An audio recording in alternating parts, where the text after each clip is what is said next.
प्रधानमंत्री नरेंद्र मोदी का रेडियो कार्यक्रम मन की बात लोगों के बीच में काफी लोकप्रिय है। 3 अक्टूबर 2014 को प्रसारित हुए मन की बात कार्यक्रम का कल 100वां एपिसोड होगा। बीते 9 साल में पीएम मोदी ने कई लोगों का जिक्र अपने संबोधन में किया, जो बाद में सेलिब्रिटी बन गए और पूरे देश में उनकी चर्चा हुई। पीएम के मन की बात कार्यक्रम के 100वें एपिसोड के लिए सूचना एवं प्रसारण मंत्रालय ने राष्ट्रीय सम्मेलन भी आयोजित किया था, जिसमें 105 लोगों को विशेष तौर पर बुलाया गया है, जिनके रचनात्मक और सामाजिक कामों का पीएम मोदी ने जिक्र किया था।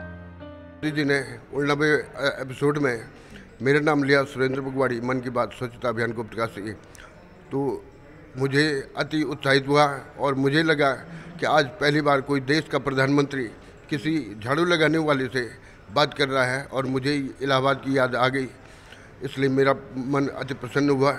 हम सबके लिए बहुत ही गर्व की बात है। मैं अभी सिर्फ 24 साल का हूं और मैंने लाइब्रेरी अपने कॉलेज वर्ष में शुरू की थी और मुझे नहीं मालूम था कि मेरे काम का जो प्रभाव है वो इतना है कि प्रधानमंत्री तक बात पहुंचेगी। और इसका सबसे अच्छा जो इम्पैक्ट हुआ है वो यही हुआ है कि जो काम मैं कर रहा हूँ कि सब लोगों के पास पढ़ाई के संसाधन हों और शिक्षा मुफ्त होनी चाहिए, उसको लेकर उन्होंने राष्ट्रीय मंच पे बात की। पूरे देश में आज इसकी चर्चा है। और इधर मन की बात कार्यक्रम के 100वें एपिसोड को लेकर यूपी के राजभवन में भी एक कार्यक्रम आयोजित किया गया। इसमें यूपी से ताल्लुक रखने वाले उन सभी लोगों को बुलाया गया है जिनके अच्छे कामों का जिक्र पीएम मोदी पिछले 99 एपिसोड में कर चुके हैं। उन्हीं में से एक है स्क्वाड्रन लीडर तुलिका रानी, जो यूपी से माउंट एवरेस्ट पर सफल आरोहण करने वाली प्रथम महिला हैं।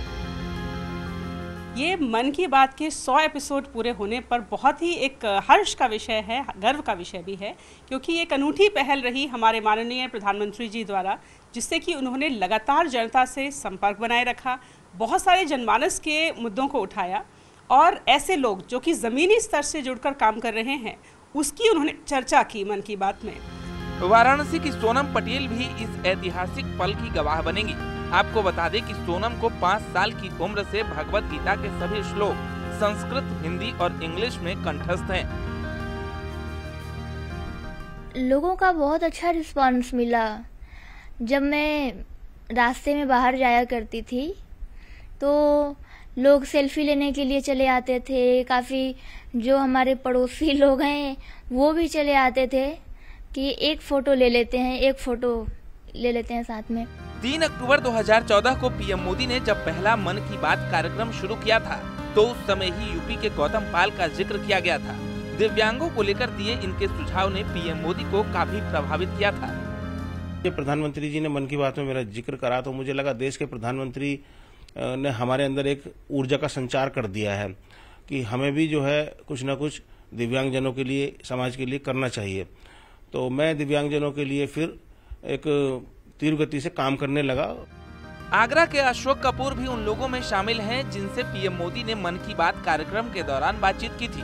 100वें एपिसोड को लेकर बेहद उत्साहित अशोक कपूर को भी राजभवन बुलाया गया है। आपको कोरोना हुआ सबसे पहले, उसके बाद प्रधानमंत्री मोदी जी ने आपसे आह्वान किया कि लोगों की मदद करें, तो किस तरह मदद किया? बस देखिए, हम जैसे किसी को खाना वगैरह खिलाना या कहीं पर सामान भेज देना, भाई इन लोगों को खिला दो, या सिलेंडर वगैरह की ज़रूरत, ऑक्सीजन सिलेंडर की, वो भी हमने लोगों को प्रोवाइड की, अपने मिलने जुलने वालों जिनको हम जानते थे।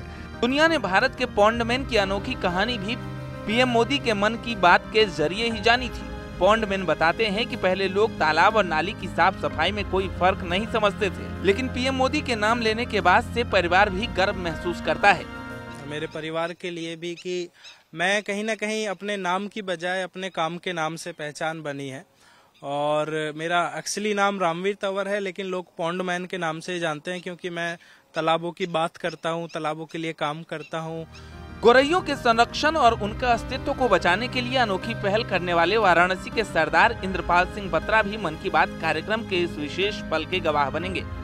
आनंदीबेन पटेल जी ने इनवाइट किया है और इससे मुझे बड़ी खुशी है कि मोदी जी के इस कार्यक्रम में जो है हमको बुलाया गया और मैं अपने आप को बहुत सौभाग्यशाली मानता हूँ। वहीं आगरा के रहने वाले 2 भाइयों कुंवर सिंह प्रधान और श्याम सिंह के काम की भी पीएम मोदी सराहना कर चुके हैं।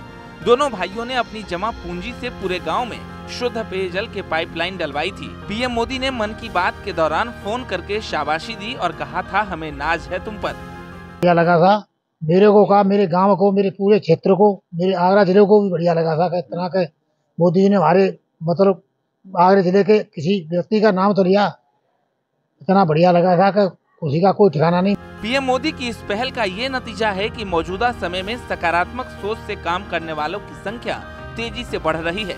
अब तो समाज में बेहतर काम करने वालों के बारे में पूरा देश जान रहा है। Bureau report, news 18।